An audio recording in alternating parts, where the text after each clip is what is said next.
Kumusta naman ang mga Asian imports natin sa B-League? Ano nang balita lalo na doon kay Kai Sotto? Well, medyo tahimik ng karera nito si Kai Sotto ngayon dahil sa madalas na pagbabangko sa kanya.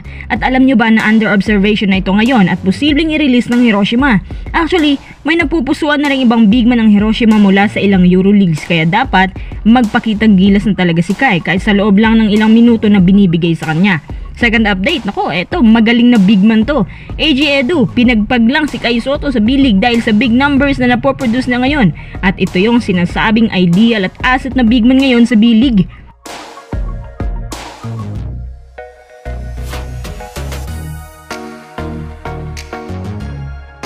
Bago tayo magpatuloy, kung nais mong suportahan ang aking channel, just click subscribe and share. Kung di ako nagkakamali, si Kai po ngayon ay nagkaka-average ng 7 to 9 PPG habang mataas naman ang percentage niya sa blocks na nagkaka-average ng 3 blocks per game. Teka, kung naitatanong nyo, ano bang estado ni Kai Sotto sa Hiroshima ngayon? Bakit pansin ko umiikling playing time niya tapos madalas mambangkuin? Ayon sa Hiroshima Dragonflies, para sa minuto, kailangan daw niya muna maging 100% healthy at dapat nasa kondisyon talaga ang katawan niya. Ayaw nga naman nila itong mabugbog dahil alam nila na si Kai madaling mapagod at madaling ma-injure ngayon tapos ang tagal pang gumaling. Sa natatandaan ko, since nung nasa NBL ito, ang tagal nakabalik ni Kai sa court at kapag si Kai napipisikal masyado, agad napipilay lalo na nung kagagaling pa niya sa Gilas World Cup. Kaya nasabi ng Hiroshima na dapat magpalakas pa si Kai.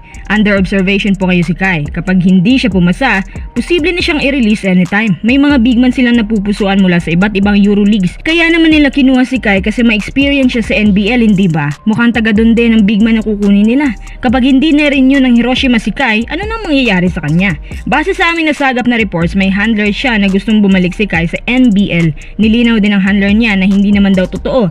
Nakukuhanin siya ng Lakers. Tsaka maghahanap din daw sila ng personal mentor para sa opensa niya, especially sa shooting at handling kasi may mga bigman nga silang gustong sundin. Gusto nila na gayahin ni Kai si Chet at Wemby.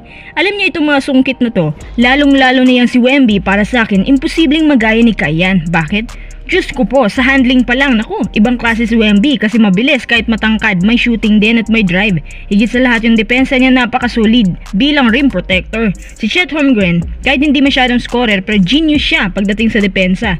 Alam nyo ba na si Kai minsan ay kinumpara na kay Holmgren?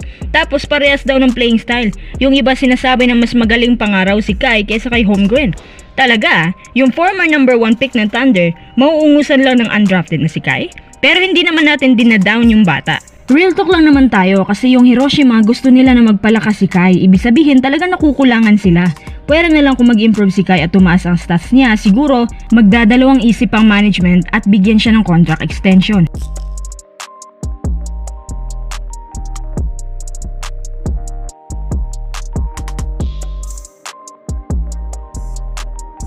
Dahil bigman na rin lang ating pinag-uusapan, may isang bigman ngayon na sinasabing magiging asset sa B-League at pag-aagawan. Sino pa ba? Ang bagong diskubre na si AG Edu. Ito si AG Edu, mukhang mas may hatak to. Siya yung nakita kong bigman na well-honed yung ability niya. Higit sa lahat versatile.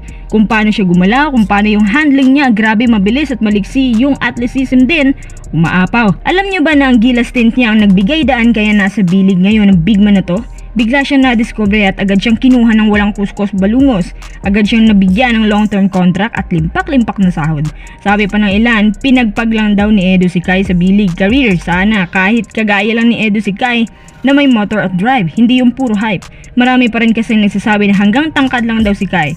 Since noong 19 years old na siya, na stagnant ang abilities niya at hindi na umuusad, na para bang wala pa ring improvement. Sa palagay ko, ang isa din sa mga nagpahina kay Kai dito sa B-League ay ang kanyang pagiging malambot at kabado. May poor shooting din si Kai ngayon, lagi siyang nagpapadala sa kaba niya. Naalala niyo ba ng first game niya sa Orlando Magic? Hindi siya halos tumitira kahit libre at pinapasahan siya. Doon lang siya naging confident nung nakaisa siya sa blocks at ilang beses din niyang nireject ang attempt ng kabila. Sa nangyayari sa career ni Kai ngayon, sa palagay nyo, ano ang magiging estado niya sa Hiroshima Dragonflies?